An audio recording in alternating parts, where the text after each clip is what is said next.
নমস্কাৰ সকলোকে স্বাগতম এটা নতুন ভিডিঅ'ৰ সৈতে মই পুলক আৰু আপোনালোকে চাবলৈ আৰম্ভ কৰিছে the study explainer Assam YouTube channel.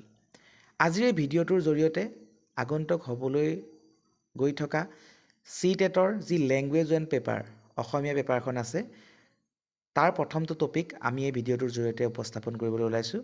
গতিকে ভিডিঅ'টো শেষলৈকে চাব যাতে আপোনালোকৰ কনচেপ্ট ক্লিয়াৰ হয় আৰু যদিহে ভিডিঅ'টো ভাল লাগে তেনেহ'লে এটা লাইক কৰি আমাক উৎসাহিত কৰিবলৈ একেবাৰে নাপাহৰিব। আপোনালোকে চিলেবাছখন চালে দেখা পাব যে পেডাগজি অফ লেংগুৱেজ ডেভেলপমেণ্টৰ যিটো প্ৰথমটো টপিক আছে সেই টপিকটো হ'ল লেংগুৱেজ একুৱাইজেশ্যন এণ্ড লাৰ্ণিং, অৰ্থাৎ যিটো আমি অসমীয়াত যদি কওঁ ভাষা আহৰণ আৰু ভাষা শিকন। একুৱাইজেশ্যন মানে হ'ল আহৰণ আৰু লাৰ্ণিং মানে হ'ল শিকন বা শিক্ষণ। এইটো আমাৰ হ'ল অসমীয়া প্ৰতিশব্দ। এতিয়া লেংগুৱেজ একুৱাইজেশ্যন কি আৰু লেংগুৱেজ লাৰ্ণিং কি দুইটা আমি জানিব লাগিব। যদিহে আমি এই কনচেপ্টটো ক্লিয়াৰ হৈ থাকে তেনেহ'লে আমি পৰীক্ষাত যি কুৱেশ্যনে নাহক কিয় আমি এটেম্প কৰিব পাৰিম। গতিকে লেংগুৱেজ একুৱাইজেশ্যন যাৰ অসমীয়া প্ৰতিশব্দ হৈছে ভাষা আহৰণ। ভাষা আহৰণনো কি হয়? ভাষা আহৰণ মানে হৈছে সেই প্ৰক্ৰিয়া যাৰ দ্বাৰা এজন মানুহে ভাষা বুজি পোৱা, স্বাভাৱিকভাৱে শব্দ আৰু বাক্য ব্যৱহাৰ কৰিব পৰা আৰু যোগাযোগ কৰিব পৰা ক্ষমতা অৰ্জন কৰে। মানে আমি এইটোৰ পৰা এইটোৱে বুজি পাইছোঁ যে ভাষা আহৰণটো হ'ল সেইটো প্ৰক্ৰিয়া যাৰ জৰিয়তে এজন মানুহে আন মানুহৰ কি কথা কৈছে সেই কথাবোৰ বুজি পোৱা আৰু তেওঁ সেই কথাবোৰৰ উত্তৰ দিব পৰাকৈ শব্দ গঠন লগতে বাক্য ব্যৱহাৰ কৰি যাতে আন মানুহৰ লগত যোগাযোগ স্থাপন কৰিব পাৰে সেই ক্ষমতা অৰ্জন কৰাটোৱে হৈছে ভাষা আহৰণ। এই প্ৰক্ৰিয়াটো জন্মগতভাৱে হয় আৰু ই সাধাৰণতে কোনো সচেতন প্ৰচেষ্টাৰ অবিহনে ঘটে। আৰু আমাৰ এই ভাষা আহৰণ প্ৰক্ৰিয়াটো আমাৰ এটা জন্মগত প্ৰবৃত্তি, অৰ্থাৎ আমি ইয়াত জন্ম হোৱাৰ পাছৰে পৰা আপোনা আপুনি আমাৰ এই প্ৰক্ৰিয়াটো চলি থাকে, অৰ্থাৎ কোনো সচেতন প্ৰচেষ্টাৰ অবিহনে ঘটে। আমি কোনো চিন্তা চৰ্চা কৰিব নালাগে যে আমি ভাষাটো কেনেকৈ শিকিলোঁ, কি কৰিলোঁ, সেইবোৰ আমাৰ ভাবিবই নালাগে বা আমাৰ মনত কোনো ভাৱেই নাহে। কিন্তু তথাপিও আমি সেই ভাষাটোৰ ওপৰত আমাৰ ইমানেই জ্ঞান হৈ যায় যে ইমানেই আয়ত্তলৈ আহি যায় আমি ধুনীয়াকৈ সেই ভাষাটোৰ ওপৰত এটা জ্ঞান লাভ কৰোঁ। লগতে মানুহৰ লগতে হওক বা সমাজৰ প্ৰত্যেকৰ লগতে আমি যোগাযোগ স্থাপন কৰিব পাৰোঁ। বিশেষকৈ শিশুৱে পৰিৱেশৰ সৈতে মিলা মিছা কৰাৰ মাধ্যমেৰে এই ভাষা আহৰণ কৰে। আৰু এজন শিশু সৰুৰে পৰা আমাৰ যিহেতু বিভিন্ন পৰিৱেশ পায়, ঘৰতেই হওক বা বাহিৰতেই হওক, ঘৰৰ মানুহৰ লগত কথা পতা বা আন মানুহৰ লগত কথা পতা, শুনি থকা, এই সকলোবোৰ পৰিৱেশৰ মাজত থাকি এজন শিশুৱে সেই ভাষাটো আপোনা আপুনি আয়ত্ত কৰিবলৈ সক্ষম হয়। উদাহৰণস্বৰূপে যদি আমি চাওঁ, শিশুৱে মাতৃভাষা স্বাভাৱিকভাৱে অৰ্জন কৰে। অৰ্থাৎ আমাৰ যিটো মাতৃভাষা, এতিয়া আমাৰ মাতৃভাষা এজন অসমীয়া হিচাপে আমাৰ মাতৃভাষা হৈছে অসমীয়া। গতিকে আমি এই অসমীয়া ভাষাটো শিকিবলৈ কোনো আমি কোচিং ল'ব নালাগে বা কাৰো পৰা আমি শিকিব নালাগে। আমি আপোনা আপুনি প্ৰাকৃতিকভাৱে আমি এই ভাষাটো নিজেই নিজেই শিকি যাওঁ। কেতিয়া শিকিলোঁ, কেনেকৈ শিকিলোঁ তাৰ কোনো গমেই নাপাওঁ। এজন নেপালী মানুহে নেপালী যিহেতু সিহঁতৰ মাতৃভাষা হয়, সেই নেপালী ভাষাটো তেখেতৰ ঘৰত কওঁতে কওঁতে কোনোবাই কোৱা শুনি শুনি সেই ভাষাটো নিজৰ আয়ত্তলৈ আহি যায়। ঠিক তেনেদৰে বেলেগ এজন মাতৃভাষা বেলেগ হোৱা মানুহ, বড়ো হওক, মিচিং হওক, তেওঁলোকৰ মাতৃভাষা যিহেতু বেলেগ হয়, গতিকে সেই মাতৃভাষাটো এটা শিশুৱে কোনো ক্লাছ ল'ব নালাগে শিকিবলৈ বা কাৰো পৰা মোক এইটো শিকাই দে ভাষাটো এনেকৈ ক'ব নালাগে।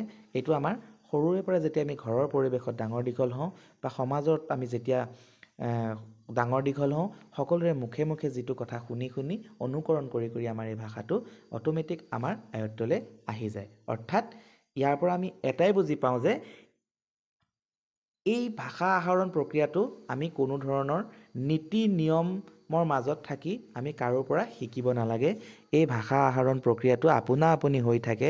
যিদৰে আমাৰ উশাহটো আপোনা আপুনি চলি থাকে, আমি তাক ভাবি ভাবি ল'ব নালাগে যে উশাহ ল'ব লাগিব, নিশাহ এৰিব লাগিব। ঠিক তেনেদৰে আমি এই ভাষা আহৰণ প্ৰক্ৰিয়াটো এনেভাৱে হৈ থাকে যিটো আমি গমেই নাপাওঁ যে কেনেকৈ হ'ল, কি হ'ল, তথাপিও সেই ভাষাটো আমাৰ আয়ত্তলৈ আহি যায়। ইয়াত নিয়মৰ ওপৰত গুৰুত্ব দিয়া নহয়, শিশুৱে অনুকৰণ কৰি বা বেলেগৰ কথা শুনাৰ জৰিয়তে ভাষা অৰ্জন কৰে। মই ইতিমধ্যে কৈয়ে গৈছোঁ যে এই ভাষা আহৰণ প্ৰক্ৰিয়াটোত কোনো নীতি নিয়ম নাথাকে যে ভাষা আহৰণ কৰিবলৈ হ'লে এইটো কৰিব লাগিব, প্ৰথমতে তুমি আমুকটো কৰিব লাগিব, তামুকটো এনেকুৱা ধৰণৰ কোনো নীতি নিয়ম নাথাকে। নীতি নিয়ম নোহোৱাকৈ আপোনা আপুনি বেলেগে যদি কথা কৈ আছে সেই কথা শুনি শুনি বা কি কৰি আছে শিশু এটাই সেইটো অনুকৰণ কৰি কৰি বেলেগৰ কথা শুনি শুনি এই ভাষাটো অৰ্জন কৰে আৰু ইয়াকে আমি কওঁ ভাষা আহৰণ। অৰ্থাৎ যদি একেবাৰে সহজ অৰ্থত ক'বলৈ যাওঁ তেনেহ'লে আমি হ'ব যে যিটো ভাষা আমি পৰিৱেশৰ জৰিয়তে আপোনা আপুনি আমি আয়ত্তলৈ আহি যায়, যিটো প্ৰক্ৰিয়াৰ দ্বাৰা আমি এটা ভাষা কোনো ধৰণৰ আনুষ্ঠানিক শিক্ষা নোহোৱাকৈ আমাৰ আয়ত্তলৈ আহে, সেই প্ৰক্ৰিয়াটোৱে হৈছে ভাষা আহৰণ। ইয়াৰ পাছতে আমি জানিব লাগিব লেংগুৱেজ লাৰ্ণিং, অৰ্থাৎ যাৰ অসমীয়া প্ৰতিশব্দ হ'ল ভাষা শিকন।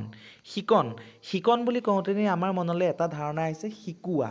শিকন শব্দটোৰ পৰা আমাৰ মনলৈ এটা ধাৰণা আহি যায় যে শিকন মানে শিকোৱা। এতিয়া ভাষা শিক্ষণ হৈছে নতুন ভাষা আহৰণৰ সচেতন আৰু ইচ্ছাকৃত প্ৰক্ৰিয়া, য'ত ব্যাকৰণ আৰু বুজি পোৱাৰ লগতে কোৱা, শুনা, পঢ়া, লিখা আদি দক্ষতা বিকাশ কৰাটো জড়িত হৈ থাকে।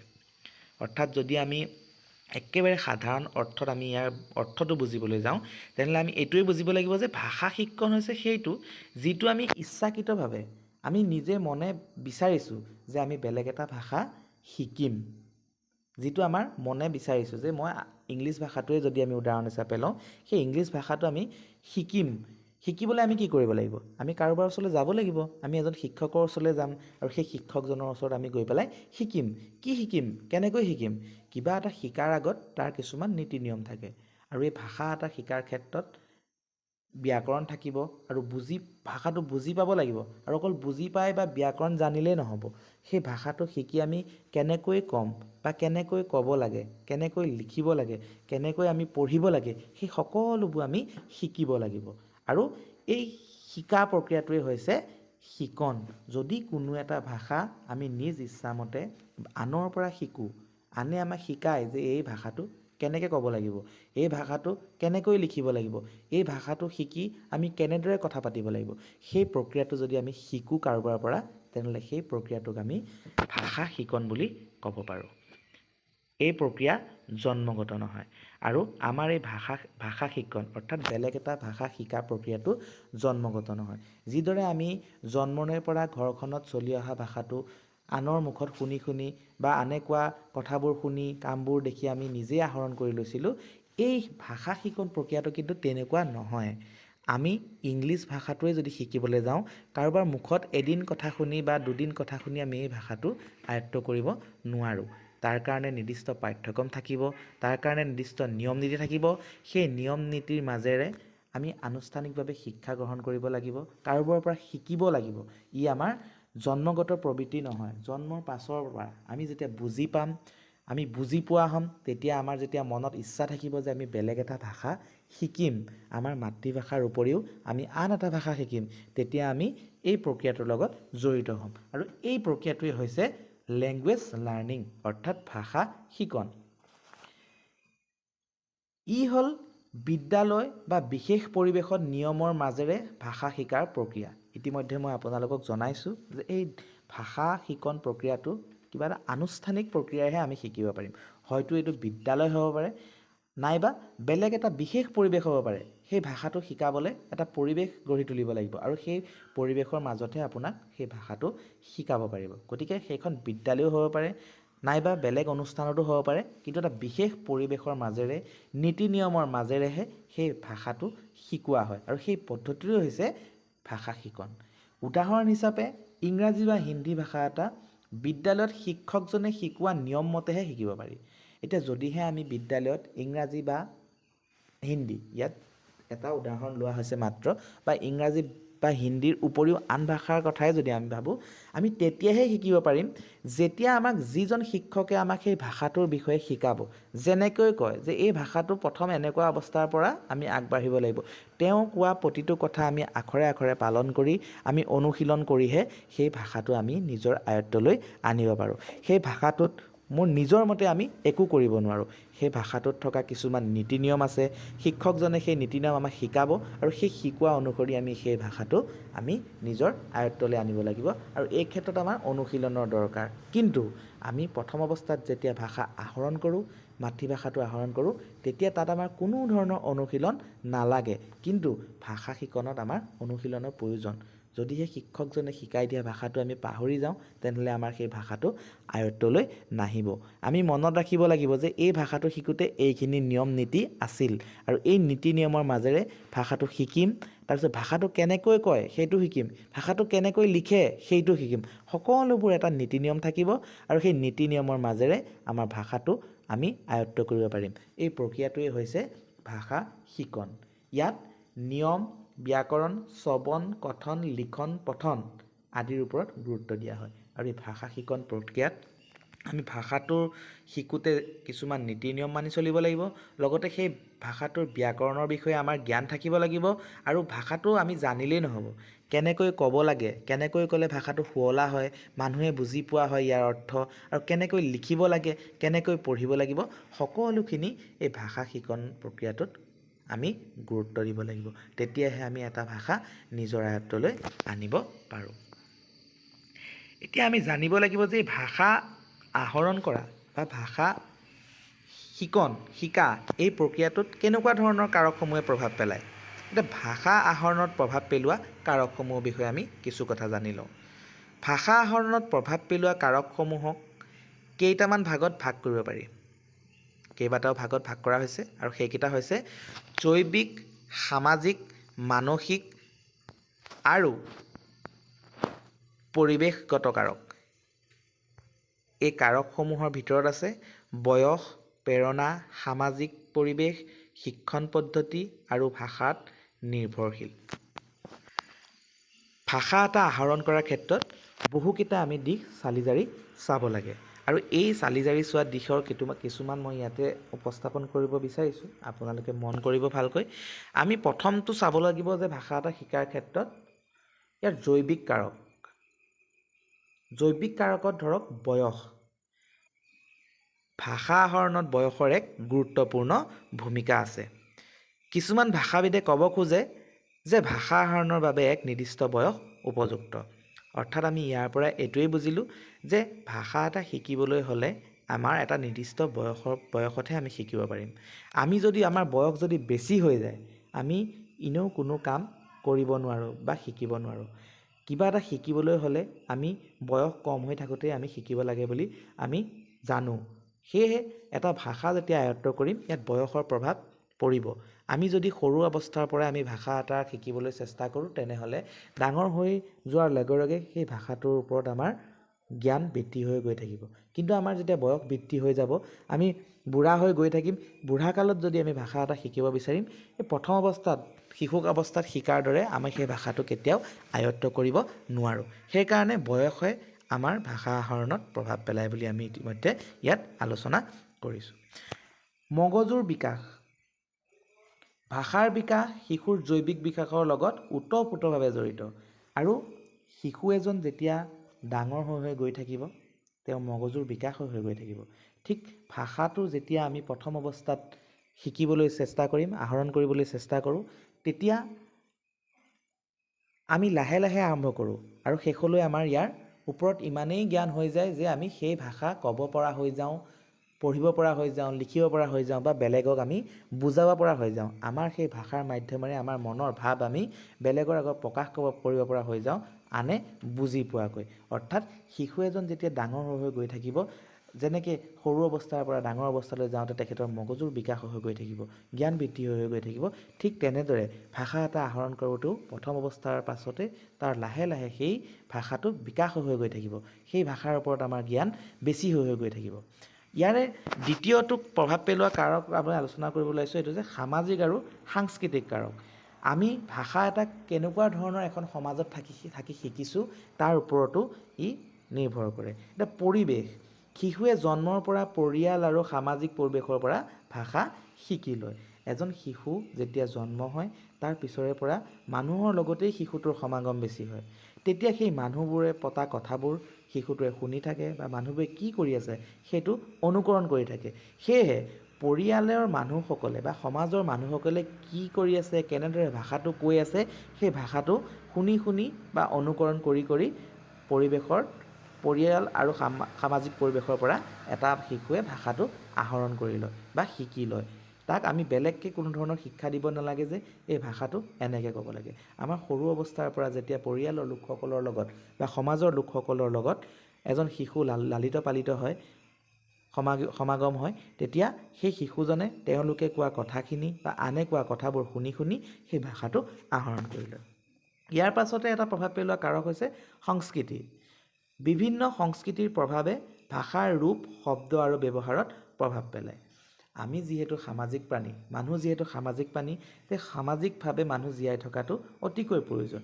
আৰু এই সামাজিকভাৱে জীয়াই থাকোঁতে আমি বিভিন্ন সংস্কৃতি আমি পালন কৰোঁ।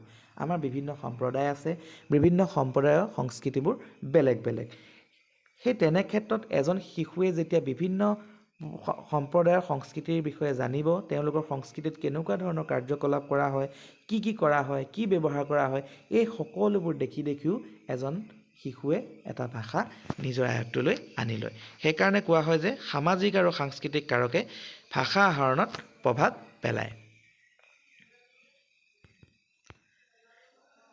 ইয়াৰ পিছতে আমি জানিব লাগিব মানসিক কাৰক। মানসিক কাৰকেও এটা ভাষা আহৰণত প্ৰভাৱ পেলায়। প্ৰেৰণা। ভাষা শিকিবলৈ থকা আগ্ৰহ আৰু প্ৰেৰণাই ভাষা আহৰণত সহায় কৰে। এতিয়া আমি আপুনি ভাষা এটা আহৰণ কৰোঁ, সেইটো হয়, কিন্তু আপোনাৰ মনত কিমান উৎকণ্ঠা আছে সেই ভাষাটোৰ প্ৰতি, সেইটো ইয়াত আমি গুৰুত্ব দিব লাগিব। যদিহে আপুনি কোনো ধৰণৰ কথা বতৰা মানুহৰ লগত নাপাতেই, তেনেহ'লে আপুনি এটা ভাষা শিকিব কেতিয়াও নোৱাৰে। ইজনে সিজনৰ কথোপকথনৰ মাধ্যমেৰেহে আমি এটা ভাষা শিকিব পাৰোঁ।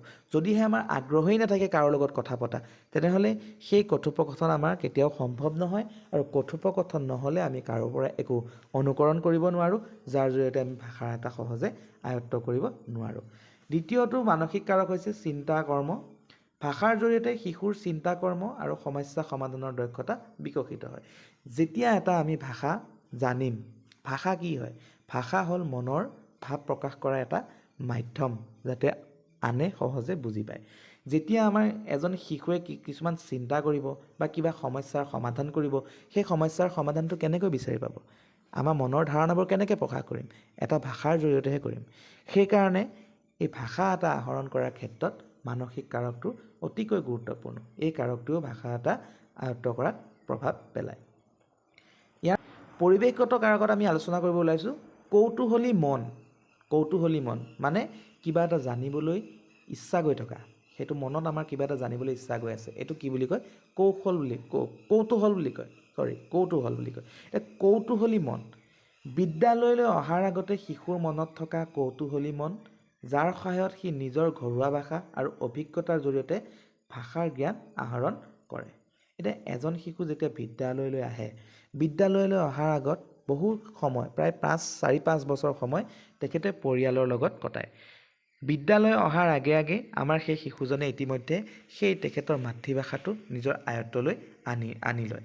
কেনেকৈ আনে? নিজৰ কৌতূহলী মনৰ কাৰণে। আনে কি কথা পাতিছে, কেনেকৈ পাতিছে, এইটোৰ শব্দৰ অৰ্থ কি, এই শব্দবোৰ সকলো এজন শিশুৱে অনুকৰণ কৰি থাকে, আৰু সেই কৌতূহলী মনটোৰ কাৰণে এইটো সম্ভৱ হৈছে।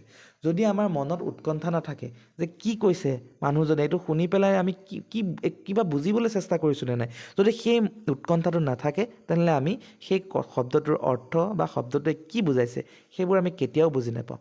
যদিহে আমাৰ মনটো কৌতূহলী হয়, কোনোবাই যদি এটা কথা কৈ দিলে সেই কথাটো কিয় কৈছে, ইয়াৰ অৰ্থ কি, এই সকলোবোৰ আমাৰ জানিবলৈ ইচ্ছা যাব, আৰু এই জানিবলৈ ইচ্ছা যোৱাটোকেই হৈছে কৌতূহল। আৰু এই কৌতূহলী মনটোৰ কাৰণেও এটা ভাষা সহজে আহৰণ কৰাত বহু ক্ষেত্ৰত সহায় হয়।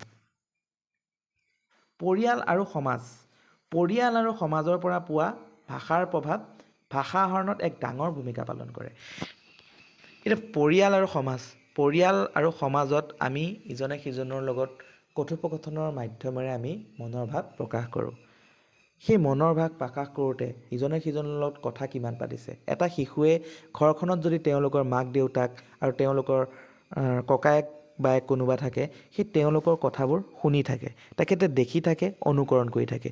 মাক বাপেকে কেনেকুৱা ধৰণৰ কথা পাতিছে বা বায়েকে ভায়েকৰ লগত বা বায়েকে ককায়েকৰ লগত কেনেকুৱা ধৰণৰ কথা পাতিছে, সেই সকলোবোৰ এটা শিশুৱে মুখেৰে মাতিব নোৱাৰিলেও সেই কথাবোৰ সম্পূৰ্ণ শুনা পায় আৰু সেই শুনি শুনি পৰিয়ালৰ লগতে সমাজৰ মানুহবোৰে কি কথা কৈছে সেই শুনি শুনি কথাবোৰ শুনি শুনি ভাষাটো নিজৰ আয়ত্তলৈ আনি লয় আৰু এনেকৈও এটা শিশুৱে ভাষা এটা আহৰণ কৰিব পাৰে। এইবাৰ আমি জানিব লাগিব ভাষা শিকনত প্ৰভাৱ পেলোৱা কাৰকসমূহ। আমি জানিলোঁ ভাষা আহৰণত প্ৰভাৱ পেলোৱা কাৰকসমূহৰ বিষয়ে। ঠিক তেনেকৈ ভাষাটো যেতিয়া আমি শিকিম, কোনোবা এটা ভাষা আমি শিকিম, তেতিয়া সেই ভাষাটোত কেনেকুৱা কাৰকে প্ৰভাৱ পেলায়, ভাষাটো শিকাৰ ক্ষেত্ৰত কিসমূহে আমাক সহায় কৰে, সেইসমূহ আমি ইয়াৰ জৰিয়তে শিকিম।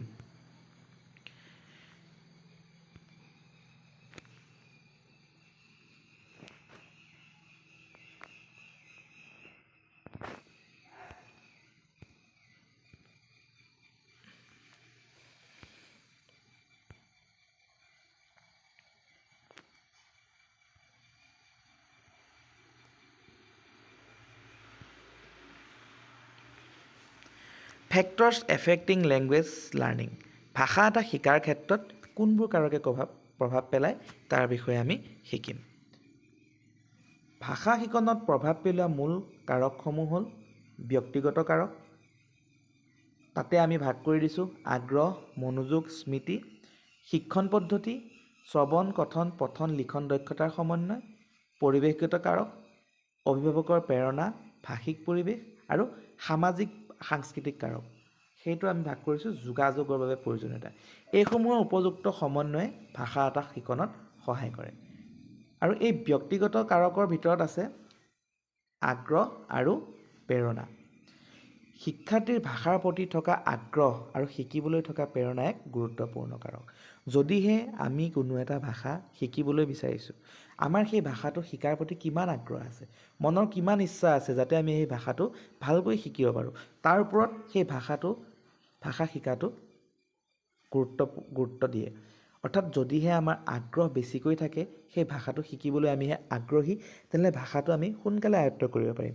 যদিহে আমি কোনো এটা ভাষা শিকাৰ ক্ষেত্ৰত একেবাৰে আগ্ৰহী নহয়, আমাক জোৰ জবৰদস্তি যদি কোনোবাই কিবা এটা শিকাব বিচাৰে, আমি কেতিয়াও তাক শিকিব নোৱাৰোঁ। আমাৰ মনত আগ্ৰহ লাগিব সেই বিষয়টোৰ প্ৰতি। গতিকে যদিহে আগ্ৰহী মন থাকে, তেনেহ'লে ভাষা এটা শিকাৰ ক্ষেত্ৰত ই অতিকৈ সহজ হৈ পৰে। মনোযোগ।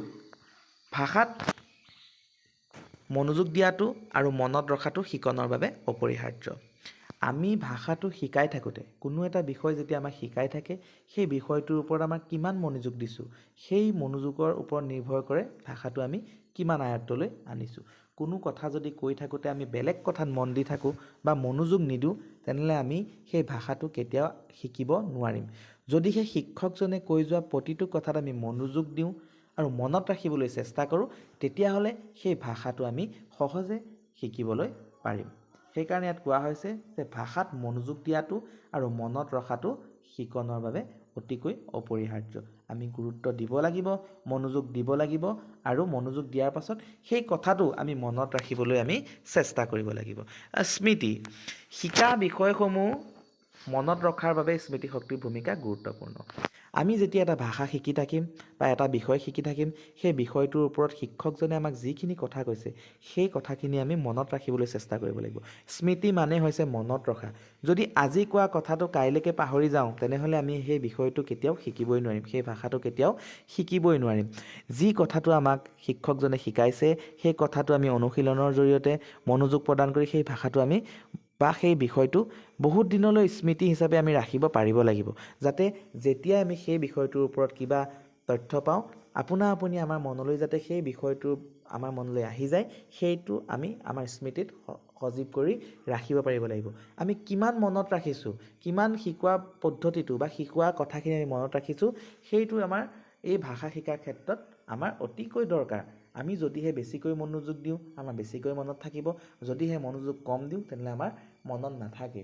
যদিহে আমি মনতেই নাথাকে শিক্ষকজনে কি ক'লে, তেনেহ'লে আমি কেতিয়াও সেই শিক্ষকজনে শিকোৱা বিষয়টো আমি আয়ত্ত কৰিব নোৱাৰোঁ। গতিকে স্মৃতি হ'ল ভাষা শিকনৰ ক্ষেত্ৰত এটা গুৰুত্বপূৰ্ণ কাৰক। ইয়াৰ পিছতে আহিলোঁ আমি শিক্ষণ পদ্ধতি। ভাষা এটা শিকাওঁতে কিছুমান পদ্ধতি থাকে। কি পদ্ধতিত শিকালে এটা ভাষা সহজে আয়ত্ত কৰিব পাৰি, সেই ভাষাটোৰ ওপৰত অত্যাধিক জ্ঞান লাভ কৰিব পাৰি, সেই শিক্ষণ পদ্ধতিও এটা ভাষা শিকনৰ ক্ষেত্ৰত প্ৰভাৱ পেলায়। সমন্বিত দক্ষতা। আমাৰ প্ৰথমটো পদ্ধতি হৈছে সমন্বিত দক্ষতা। শ্ৰৱণ, কথন, পঠন আৰু লিখন এই চাৰিওটা দক্ষতাৰ সঠিক সমন্বয়ে ভাষাৰ সৰ্বাংগীন বিকাশ ঘটায়। অৰ্থাৎ আমি এটা ভাষা যেতিয়া শিকোঁ তাত আমাৰ চাৰিটা দক্ষতাৰ সমন্বয় হ'ব লাগিব। চাৰিটা দক্ষতা আমি একেলগে কৰিব পাৰিব লাগিব, তেতিয়াহে আমি এটা ভাষা অতি সহজে আমি আয়ত্তলৈ আনিব পাৰোঁ। শ্ৰৱণ, কথন, পঠন আৰু লিখন। শ্ৰৱণ মানে হৈছে শুনা। আমাৰ সেই শিক্ষকজনে যিটো বিষয়ৰ ওপৰত আমাক বুজাবলৈ বিচাৰিছে বা যিটো ভাষা শিকাব বিচাৰিছে সেই তাৰ বিষয়ে আমি প্ৰথমতে শুনিব লাগিব। শুনাৰ পিছত আহিল কথন। যেতিয়া আমি শুনিলোঁ তেখেতৰ বাক্যটো বা শব্দবোৰ শুনিলোঁ, তেতিয়া আমি মুখেৰে কথা ক'ব পৰা হ'ব লাগিব সেইটো বিষয়ে। কথা হোৱাৰ পাছত আমি সেই বিষয়টোৰ ওপৰত জ্ঞান লাভ কৰি পঢ়িব পাৰিব লাগিব, পঠন কৰিব পাৰিব, আৰু একে শেষত সকলোবোৰ আমি চালি জাৰি চাই সকলো নীতি নিয়মৰ মাজেৰে সেই আমি শুনা কথাখিনি, কোৱা কথাখিনি, যিখিনি পঢ়িলোঁ সেই কথাখিনি আমি শুদ্ধকৈ, সম্পূৰ্ণ ব্যাকৰণিকভাৱে শুদ্ধকৈ আমি লিখিব পৰা হ'ব লাগিব। অৰ্থাৎ লিখন, সেই লিখন প্ৰক্ৰিয়াটো আমি সেই দক্ষতাটো আমি আহৰণ কৰিব পাৰিব লাগিব। সেয়েহে শ্ৰৱণ, কথন, পঠন, লিখন এই চাৰিটা দক্ষতাৰ সমন্বিত হ'লেহে আমি এটা ভাষা অতি সহজে আয়ত্ত কৰিব পাৰোঁ। উপযুক্ত শিক্ষণ পদ্ধতি। শিক্ষাৰ্থীৰ বয়স আৰু মনস্তাত্ত্বিক অৱস্থাৰ লগত সংগতি ৰাখি উপযুক্ত শিক্ষণ পদ্ধতি ব্যৱহাৰ কৰা। এজন শিক্ষাৰ্থী কোনটো বয়সত তেখেতে ভাষাটো শিকিবলৈ আহিছে তাৰ ওপৰত শিক্ষকজনে গুৰুত্ব দিয়াটো অতিকৈ প্ৰয়োজন। এজন সৰু শিক্ষাৰ্থীৰ কাৰণে, অৰ্থাৎ সৰু মানে কম বয়সীয়া শিক্ষাৰ্থীৰ কাৰণে শিকোৱা পদ্ধতি বেলেগ হ'ব পাৰে। এজন অলপ ডাঙৰ বুজি পোৱা ছাত্ৰ ছাত্ৰীৰ কাৰণে শিক্ষণ পদ্ধতিটো বেলেগ হ'ব পাৰে। সৰু শিশুসকলে বা সৰু ছাত্ৰ ছাত্ৰীসকলে সকলো কথা এবাৰতে হয়তো বুজি নাপাব পাৰে, যেনেকৈ সেই ডাঙৰ শিক্ষাৰ্থীজনে বুজি পায়। গতিকে সময় উপযোগী বা বয়স উপযোগী শিক্ষণ পদ্ধতি যদি আমি ব্যৱহাৰ কৰোঁ, তেতিয়া আমি এটা ভাষা হওক বা এটা বিষয় হওক সহজে আমি শিকিবলৈ পাৰিম। পাঠ্য বিষয়ৰ সম্পৰ্ক। পাঠ্য বিষয়সমূহ শিক্ষাৰ্থীৰ জীৱনৰ লগত সম্পৰ্কিত হোৱাটোৱে শিকন প্ৰক্ৰিয়াক সহজ কৰে। আমি পাঠ্যপুথি হওক বা আমাক শিকোৱা বিষয়টো আমাৰ জীৱনৰ লগত কেনেকৈ আমি লগাব পাৰিছোঁ, খাপ খুৱাব পাৰিছোঁ, তাত কোৱা কথাটো আমি আমাৰ জীৱনত ঘটা ঘটনাবোৰৰ লগত যদি ৰিলেট কৰিব পাৰোঁ, যদি আমি তুলনা কৰিব পাৰোঁ, মোৰ জীৱনত এইটো ঘটনা ঘটি গৈছে বা আমুকটো এনেকুৱা হ'লে এনেকুৱা হয়, আমি নিজৰ জীৱনৰ লগত বা নিজে কৰি যোৱা কামখিনি বা নিজে দেখি অহা কামখিনিৰ লগত যদি আমি তুলনা কৰি পেলাই আমি সেই পাঠটোৰ বিষয়ে উপলব্ধি কৰিব পাৰোঁ, তেতিয়া আমাৰ সেই বিষয়টোৰ প্ৰতি বা সেই ভাষাটোৰ প্ৰতি আমাৰ শিকন দক্ষতা অট'মেটিক বাঢ়ি যাব। যদিহে আমি অকল পঠন পঢ়ি পেলাই যদি কিতাপত থকা আখৰকেইটাহে চিনি পাওঁ, তেনেহ'লে আমাৰ সেই পঠন দক্ষতা আমাৰ কেতিয়াও নহয়। আমি হয়তো এদিন মনত থাকিব, তাৰ পিছতে আমি পাহৰি যাম। কিন্তু সেই কিতাপত পঢ়া বা বিষয়টোৰ ওপৰত দিয়া লেকচাৰটোৰ কথাখিনি যদি আমি নিজৰ জীৱনৰ লগত আমি তুলনা কৰিব পাৰোঁ, জীৱনৰ লগত যদি আমি সম্পৰ্কিত কৰি আমি তাক বুজিব চেষ্টা কৰোঁ, তেনেহ'লে এটা ভাষা অতি সহজে আমি আহৰণ কৰিবলৈ সক্ষম হ'ম। ইয়াৰ পিছতে হৈছে পৰিৱেশগত কাৰক। অভিভাৱক আৰু পৰিৱেশ। ভাষা এটা শিকাৰ ক্ষেত্ৰত অভিভাৱক আৰু পৰিৱেশৰ গুৰুত্ব অতিকৈ প্ৰয়োজনীয়। ঘৰৰ পৰিৱেশত ভাষাৰ সঠিক ব্যৱহাৰ আৰু অভিভাৱকৰ প্ৰেৰণাই শিশুৰ ভাষা শিকনত সহায় কৰে। যেতিয়া এজন শিশু ঘৰত থাকিব, ঘৰৰ মানুহখিনিৰ লগতেই কথা বতৰা পাতি থাকিব, সেই ঘৰখনত ভাষাটো কেনেকৈ ব্যৱহাৰ হৈছে, কি ৰূপত ব্যৱহাৰ হৈছে, লগতে অভিভাৱকজনে তেখেতক সেই শিকাত সহায় কৰিছেনে নাই। অভিভাৱকজনে যদি শিশু এটিক এজন শিক্ষকৰ ওচৰলৈ পঠায়, কোনো বিষয়টোৰ ওপৰত কোনো প্ৰশ্নই নুসুধে যে তই আজি কি পঢ়িলি, কি শিকালে বা কেনেকুৱা হৈছে, সেই কথাবোৰ যদি কোনো নুলিয়ায় কেতিয়াও, তেনেহ'লে সেই শিকা বিষয়টো শিশুজনে ঘৰতো কেতিয়াও নুলিয়ায়। যদিহে এজন অভিভাৱকে বিদ্যালয়ৰ পৰা অহাৰ পিছত যদি শিশুটোক সোধে যে আজি বিদ্যালয়ত বিদ্যালয়ত কি কৰিলি, কি বিষয়ৰ ওপৰত পঢ়িলি, তেতিয়া সেই শিশুজনে বিদ্যালয়ত কৰি অহা কামখিনি বা শিকি অহা কামখিনি অভিভাৱকৰ লগত বা মাক দেউতাকৰ লগত আলোচনা কৰিব। আৰু আলোচনাৰ মাধ্যমে যেতিয়া কথাখিনি পতা হয় তেতিয়া আপোনা আপুনি এটা প্ৰেক্টিচ হৈ যায় আৰু সেই কথাখিনি মনত থাকে। সেই কথাখিনি ভাষা এটা শিকোঁতেই হওক বা বেলেগ বিষয়ে শিকোঁতেই নহওক, সেই কথাখিনি তেতিয়া স্থায়ী হৈ পৰে, যাৰ জৰিয়তে স্মৃতি শক্তি আমাৰ বৃদ্ধি পায় আৰু সেই কথাটো বহুত দিনলৈকে আমাৰ মনত থাকে। ইয়াৰ পিছতে আমি পাব লাগিব এটা ভাষিক পৰিৱেশ। যি ভাষাত শিকিছে সেই ভাষাৰ পৰিৱেশত থকাটোৱে শিকিবলৈ সুবিধা দিয়ে। যদিহে আপুনি এটা ভাষা শিকি আছে, উদাহৰণস্বৰূপে আমি যদি হিন্দী ভাষাটো শিকিছোঁ, সেই হিন্দীভাষী পৰিৱেশটোত যদি আমি থাকোঁ তেতিয়া ভাষাটো আমাৰ সহজে শিকিব পাৰোঁ। যদি আমি হিন্দী শিকি আহি ঘৰত আমি নেপালীত কথা পাতি থাকোঁ তেনেহ'লে আমি সেই ভাষাটো শিকোঁতে আমাৰ সময়ৰ প্ৰয়োজন হ'ব বহুত। যদিহে আমি হিন্দী ভাষাটো শিকি আহি ঘৰত বা হওক বা সমাজৰ অন্য পৰিৱেশতো হিন্দী ভাষিক মানুহৰ লগতে কথা পাতি থাকোঁ বা হিন্দী ভাষাটোৰ ওপৰত আমি চৰ্চা কৰোঁ, তেনেহ'লে সেই হিন্দী ভাষাটো আমি শিকিবলৈ বেছিদিন নালাগিব। ঠিক তেনেদৰে যিটো বিষয়ৰ ওপৰত আমি শিক্ষা গ্ৰহণ কৰি থাকোঁ, যিটো বিষয় বা যিটো ভাষা আমি শিকিব বিচাৰিছোঁ, সেই ভাষাটোৰ পৰিৱেশত যদি আমি থাকোঁ তেনেহ'লে সেই ভাষাটো শিকাত আমি অতি কম সময়তে শিকিবলৈ সক্ষম হ'ম। ইয়াৰ পিছতে হ'ব সামাজিক আৰু সাংস্কৃতিক কাৰক। ভাষা এটা শিকাৰ ক্ষেত্ৰত সামাজিক আৰু সাংস্কৃতিক কাৰকেও প্ৰভাৱ পেলায়। যোগাযোগৰ প্ৰয়োজনীয়তা, আনৰ সৈতে যোগাযোগ কৰাৰ প্ৰয়োজনীয়তা বা সামাজিক প্ৰয়োজনীয়তা ভাষা শিকনৰ এক শক্তিশালী প্ৰেৰণা। ভাষা এটা যেতিয়া আমি শিকোঁ, সেই ভাষাটোৰ জৰিয়তে আমি মনৰ ভাৱটো প্ৰকাশ কৰিব পৰা হ'ব লাগিব। কাৰোবাৰ লগত আমি কথোপকথন কৰি সেই ভাষাটোৰ মাধ্যমেৰে আমি মনত কি ভাবিছোঁ বা কি ক'বলৈ বিচাৰিছোঁ সেই কথাবোৰ আমি বুজাব পাৰিব লাগিব। তেতিয়াহে আমি সেই ভাষাটো যে শিকিলোঁ আমি তেতিয়াহে সফল হ'ম। যদিহে আমি কাৰো লগত কোনো ধৰণৰ যোগাযোগ নকৰোঁৱেই তেনেহ'লে সেই শিকা ভাষাটো আমাৰ মনতেই থাকি যাব আৰু আমি মনৰ ভাৱবোৰ কেতিয়াও প্ৰকাশ কৰিব নোৱাৰিমেই। গতিকে ভাষা এটাৰ বিকাশ হ'বলৈ হ'লে, ভাষা এটা শিকিবলৈ হ'লে আনৰ সৈতে যোগাযোগ কৰিবই লাগিব বা সামাজিক হ'বই লাগিব, যাৰ জৰিয়তে আমাৰ সেই ভাষাটো বিকশিত হ'ব পাৰে। ইয়াৰ পাছতে যে সাংস্কৃতিক অন্তৰ্ভুক্তি। ভাষা আৰু সংস্কৃতিৰ মাজৰ সম্বন্ধই ভাষাক সমৃদ্ধ কৰে আৰু শিকাৰ প্ৰক্ৰিয়াক গভীৰ কৰি তোলে।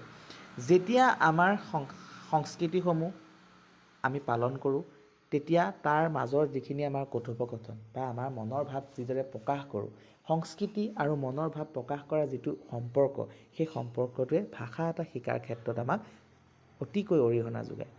যেতিয়া আমি কোনো এটা পৰম্পৰা পালন কৰিবলৈ যাওঁ, কোনো এটা উৎসৱ পালন কৰিবলৈ যাওঁ, সেই উৎসৱটোৰ লগত জড়িত কথাখিনি আমি যেতিয়া শিকোঁ, আমাৰ ভাষাৰে যেতিয়া আমি সেই মনৰ ভাৱবোৰ প্ৰকাশ কৰিব পাৰোঁ, তেতিয়া সেই ভাষাটো, শিকা ভাষাটো দীৰ্ঘস্থায়ী হয় বুলি আমি জানো। গতিকে এটা ভাষা শিকিবলৈ হ'লে সংস্কৃতিয়ে ইয়াৰ ওপৰত বাৰুকৈ প্ৰভাৱ পেলায়। সংস্কৃতিবান এখন সমাজৰ শিশুসকলে অতি সহজে আন এটা ভাষা আয়ত্ব কৰিব পাৰে। যদিহে আপুনি এজন নেপালী ধৰ্মাৱলম্বী বা নেপালী সম্প্ৰদায়ৰ এজন ব্যক্তি হয় তেনেহ'লে আপুনি অসমীয়া বন্ধুৰ লগত থাকি বা অসমীয়া সংস্কৃতিৰ মানুহৰ লগত থাকি আপোনালোকে অসমীয়া ভাষাটো আয়ত্ব কৰিব পাৰে। কোনো যদি আপুনি শিক্ষাও নলয় তথাপিও সেই অসমীয়া সংস্কৃতিৰ লগত জড়িত হৈ অসমীয়া লোকসকলে কোৱা কথাবোৰ শুনি বা তেওঁলোকৰ সংস্কৃতিত ব্যৱহাৰ হোৱা শব্দবোৰ বা অৰ্থবোৰ জানি আপোনালোকে এটা ভাষা আহৰণ কৰিবলৈ বা শিকিবলৈ আপোনালোকে নিশ্চয় সক্ষম হ'ব। এইটোৱে হ'ল আমাৰ ভাষা আহৰণ আৰু ভাষা শিকনৰ থুলমূল জ্ঞান। সাধাৰণ অৰ্থত আমি একেবাৰে সহজ অৰ্থত ঘৰুৱাভাৱে আমি বুজাবলৈ চেষ্টা কৰিছোঁ যাতে ভাষাটো আহৰণ কি, ভাষাটো কেনেকৈ আহৰণ কৰা হয় বা আহৰণ কৰা আৰু শিকাৰ মাজত পাৰ্থক্য কি। আমি ইয়াৰ পৰা এটা কথাতে উপনীত হৈছোঁ যে ভাষা এটা আহৰণ কৰা মানে হৈছে তাত কোনো ধৰণৰ আমি নীতি নিয়ম নাথাকে, আপুনি স্বয়ংক্ৰিয়ভাৱে আমি এটা ভাষা শিকি যাওঁ, সেইটোৱে হৈছে ভাষা আহৰণ। আৰু ভাষা শিকাৰ ক্ষেত্ৰত ভাষা এটা শিকিবলৈ হ'লে আমি প্ৰথম ভাষা আমাৰ পৰিৱেশৰ ভাষাটো বাদ দি দ্বিতীয় ভাষা এটা শিকিব লাগিব।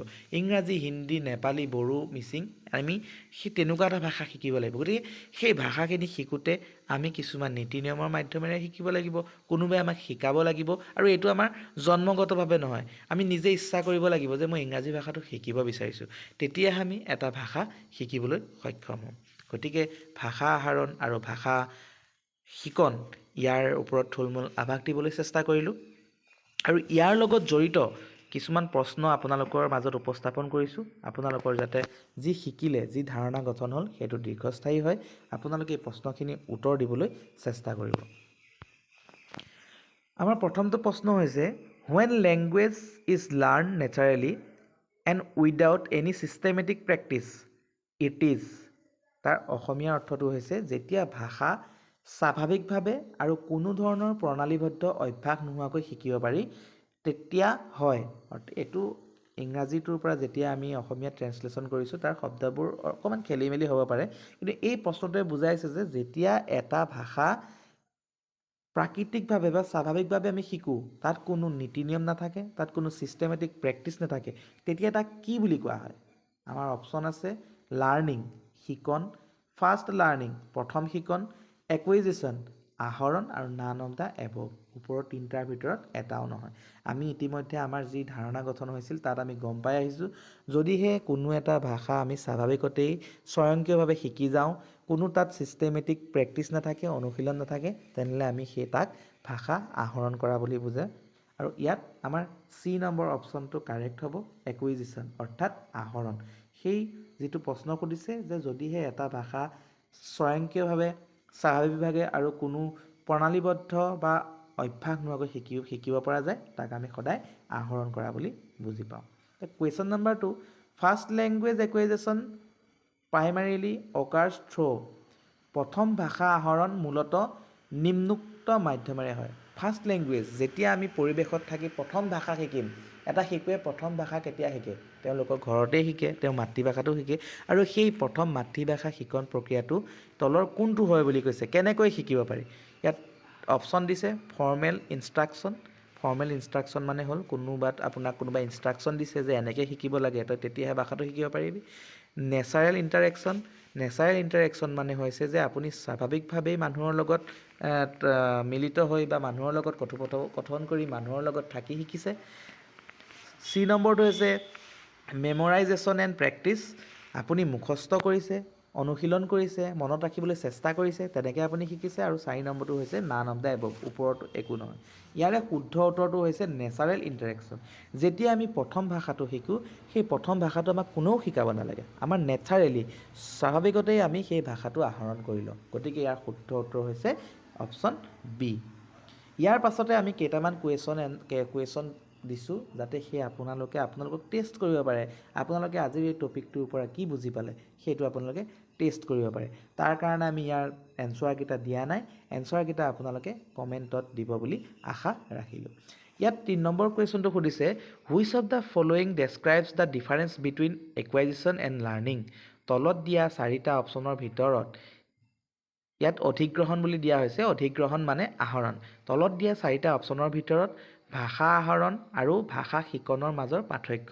কোনটো আমি ইতিমধ্যে পঢ়ি আহিছোঁ যে ভাষা আহৰণ মানে কি আৰু ভাষা শিকন মানে কি গতিকে আপুনি এই প্ৰশ্নটো পঢ়িব ইয়াতে থকা অপশ্যনটো পঢ়ি পেলাই আপোনালোকে কি বুজি পাইছে তেতিয়া বুজি পোৱাৰ মাধ্যমেৰে আপুনি যি বুজি পালে সেই অনুসৰি আপোনালোকে এটা অপশ্যন চিলেক্ট কৰি পেলাই কমেণ্টত আপোনালোকৰ এনচাৰটো জনাব বুলি আশা কৰিলোঁ 4 নম্বৰ কুৱেশ্যনটো হৈছে when a child learns their first language অৰ্থাৎ এটা শিশুৱে যেতিয়া তেওঁৰ প্ৰথম ভাষাটো শিকে প্ৰথম ভাষা মানে ব্ৰেকেটত দিয়া হৈছে their mother tongue তেওঁলোকৰ মাতৃভাষাটো at home just by listening and talking with family this is an example of যেতিয়া এটা শিশুৱে তেওঁৰ মাতৃভাষাটো ঘৰত থাকি কাৰোবাৰ কথা শুনি বা ঘৰৰ কাৰোবাৰ লগত ফেমিলি মেম্বাৰৰ লগত কথা পাতি শিকে সেইটো এটা কিহৰ উদাহৰণ যেতিয়া শিশুৱে কেৱল পৰিয়ালৰ লগত শুনি আৰু কথা পাতি ঘৰতে নিজৰ প্ৰথম ভাষা অৰ্থাৎ নিজৰ মাতৃভাষাটো শিকে তেতিয়া সেইটো এটা উদাহৰণ হ'ল সেইটো কিহৰ উদাহৰণ formal learning acquisition studying vocabulary monitoring output ইয়াত 4টা অপশ্যন দিয়া হৈছে সেই অনুসৰি আপোনালোকে নিজকে টেষ্ট কৰক কি বুজি পালে আৰু বুজি পাই উত্তৰটো কমেণ্টত জনাব আৰু আজিৰ শেষৰটো প্ৰশ্ন 5 নম্বৰ প্ৰশ্নটো হ'ল a classroom where students sit at desk and focus on memorising grammar rules and translating sentences is primarily focused on এটা শ্ৰেণীকোঠাৰ কথা ইয়াত ক'বলৈ বিচাৰিছে অৰ্থাৎ ছাত্ৰ ছাত্ৰীসকলে ডেস্কত বহি ব্যাকৰণৰ নিয়ম মুখস্থ কৰা ডেস্কত বহি এটা ক্লাছৰুমত ব্যাকৰণৰ নিয়ম মুখস্থ কৰা আৰু বাক্য অনুবাদ কৰাত মনোনিৱেশ কৰা শ্ৰেণীকোঠা এটা মূলতঃ গুৰুত্ব দিয়া হয়। এটা শ্ৰেণীকোঠাত ব্যাকৰণৰ নিয়মসমূহ ছাত্ৰ ছাত্ৰীসকলে মুখস্থ কৰি আছে আৰু বাক্য অনুবাদ কৰাত তেওঁলোকে গুৰুত্ব দি আছে।